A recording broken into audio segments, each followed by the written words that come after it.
BSY ವಿರುದ್ಧ ಅರವಿಂದ್ ಲಿಂಬಾವಳಿ ಅಸಮಾಧಾನ ವ್ಯಕ್ತಪಡಿಸಿದ್ದಾರೆ. ಸಿದ್ದೇಶ್ವರ್ಗೆ ಬಿಎಸ್ವೈ ಅನ್ಯಾಯ ಮಾಡಿದ್ದು ಸರಿಯಲ್ಲ ಹೀಗಂತ ದಾವಣಗೆರೆಯಲ್ಲಿ ಅರವಿಂದ್ ಲಿಂಬಾವಳಿ ಅಸಮಾಧಾನ ತೋರ್ಪಡಿಸಿದ್ದಾರೆ.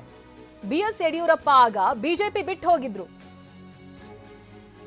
ಮತ್ತೆ ಯಾಕೆ ಬಂದ್ರು ಜಿಎಂ ಸಿದ್ದೇಶ್ವರ್ ಹೇಳಬೇಕು. ಸಿಎಂ ಮಾಡಲು ಬೇಕಾದ ವ್ಯವಸ್ಥೆ ಮಾಡಿದ್ದು ಸಿದ್ದೇಶ್ವರ್. ಮಧ್ಯ ಕರ್ನಾಟಕದಲ್ಲಿ ಬಿಜೆಪಿಗೆ ಶಕ್ತಿಯಾಗಿದ್ದವರು ಸಿದ್ದೇಶ್ವರ್. ಬೆಂಗಳೂರಿನಲ್ಲಿ ಅಂದು ಬಿಜೆಪಿಯ ಕಚೇರಿನೇ ಇರಲಿಲ್ಲ. ಮೆಜೆಸ್ಟಿಕ್ನಲ್ಲಿ ಬಿಜೆಪಿ ಕಚೇರಿಗೆ ಸ್ಥಳವನ್ನ ಕೊಟ್ಟಿದ್ರು. ಸಹೋದರನ ರೀತಿ ಇದ್ದವರಿಗೆ ಯಾಕೆ ಹೀಗೆ ಮಾಡಿದ್ರು, ಬಿಎಸ್ ಯಡಿಯೂರಪ್ಪ ಯಾಕೆ ಹೀಗೆ ಮಾಡಿದ್ರೋ ಗೊತ್ತಿಲ್ಲ ಅನ್ನೋದಾಗಿ ಅಸಮಾಧಾನ ವ್ಯಕ್ತಪಡಿಸಿದ್ದಾರೆ ಅರವಿಂದ ಲಿಂಬಾವಳಿ. ಆಫೀಸ್ ಕೂಡ ಇರಲಿಲ್ಲ ಬೆಂಗಳೂರಿನಲ್ಲಿ ಚುನಾವಣಾ ಕಾರ್ಯಾಲಯ ಮಾಡೋದಕ್ಕೆ ಮೆಜೆಸ್ಟಿಕ್ ನಲ್ಲಿ ಶೇಷಾದ್ರಿಪುರಮಲ್ಲಿ ಜಾಗ ಕೊಟ್ಟಿದ್ದು ಸನ್ಮಾನ್ಯ ಸಿದ್ದೇಶ್ವರ್. ಆ ಜಾಗದ ಪ್ರಭಾವದಿಂದ ಪಂಚವಟಿ ಅಂತ ಹೆಸರಿತ್ತು, ಇವತ್ತಲ್ಲಿ ಹಾಸ್ಪಿಟಲ್ ಇದೆ. ಅದೇ ಯಡಿಯೂರಪ್ಪನವರಿಗೆ ಟ್ರೀಟ್ಮೆಂಟ್ ಕೊಡುತ್ತ ಹಾಸ್ಪಿಟಲ್ ಅಲ್ಲಿ. ನನಗೆ ಚೆನ್ನಾಗಿ ಗೊತ್ತಿದೆ,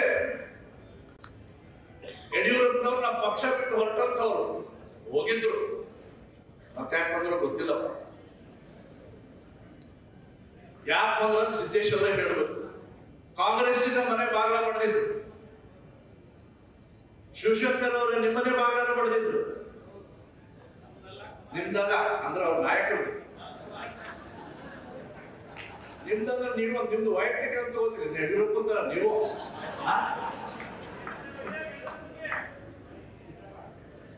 ನಿಮ್ ನಾಯಕರ ಮನೆ ಬಾಗಿಲ ಪಡೆದಿದ್ರು. ಅದನ್ನು ಯಾರಾದ್ರೂ ತಡೆದಿದ್ದಾರೆ ಅಂತ ಹೇಳಿದ್ರೆ,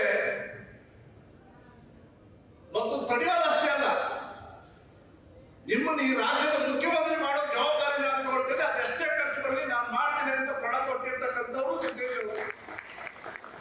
ಅವತ್ತು ಲೀಡರಿಗೆ ಹೋಟೆಲ್ ಅಲ್ಲಿ ಏನ್ ನಡೀತು ಅಂತ ನಮಗೂ ಚೆನ್ನಾಗಿ ಗೊತ್ತಿದೆ.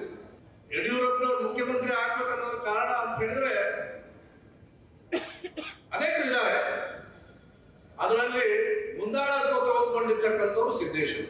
ನಮ್ಮ ಪಕ್ಷಕ್ಕೆ ಆರ್ಥಿಕವಾಗಿ ಕಷ್ಟ ಆದಾಗ ನಾವು ನೋಡ್ತಾ ಇದ್ದೀವಿ ಸಿದ್ದೇಶ್ವರ್ ಹತ್ರನೇ. ಆನಂತರ ಅದೇನೋ ನಿಧಾನಕ್ಕೆ ವೈಯಕ್ತಿಕ ಕಷ್ಟ ಇದ್ದವರು ಅವ್ರ ಹತ್ರ ಬಂದು ಹೇಳ್ಕೊಳಕ್ ಶುರು ಮಾಡ್ಬಿಟ್ರು. ದೊಡ್ಡ ದೊಡ್ಡ ನಾಯಕರು ಅಂಥವ್ರಿಗೂ ಸಹಾಯ ಮಾಡ್ಬಿಟ್ಟಿಲ್ಲ. ಎಷ್ಟು ದೊಡ್ಡ ಗುಣ ಅಂತ ಹೇಳಿದರು. ನಮ್ಮ ರವೀಂದ್ರನಾಥ್ ಅವರು ಮಂತ್ರಿ ಆಗೋದಕ್ಕೆ ಕಾರಣ ಸಿದ್ದೇಶ್ವರೇ.